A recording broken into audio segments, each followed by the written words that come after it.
Et si une simple poignée de haricots avait plus changé nos sociétés que certaines inventions modernes?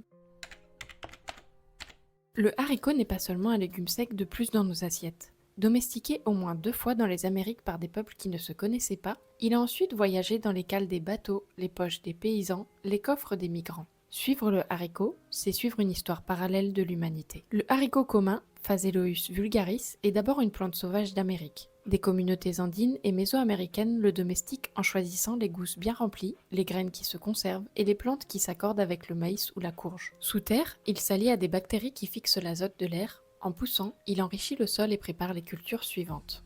Dans les systèmes comme le mille-pas, maïs, haricots, courges, on a un véritable collectif végétal. Le maïs sert de tuteur, le haricot apporte l'azote, la courge couvre le sol. La sélection humaine façonne le haricot, mais ces associations rendent aussi les territoires plus habitables pour l'homme. Quand le haricot arrive en Europe et ailleurs, il s'inscrit dans d'autres histoires. Il devient la viande du pauvre, des protéines bon marché, stockables, qui aident à passer l'hiver. Associé aux céréales locales, blé, maïs, riz, il permet de composer, sans le savoir, des protéines complètes. Autour du haricot, il y a une ethnobotanique intime. Des variétés portent des noms de villages, de saints, de grand-mères, et une poignée de graines s'échangent comme un souvenir de famille. Dans certains villages, on garde encore une vieille variété qui tient bien la cuisson, qui nourrit bien, parce qu'elle a accompagné des générations dans les périodes de manque. Là, le haricot devient un fragment de mémoire sociale conservé dans une graine. Aujourd'hui, les haricots de supermarché se ressemblent, mais dans les jardins paysans, la diversité reste immense.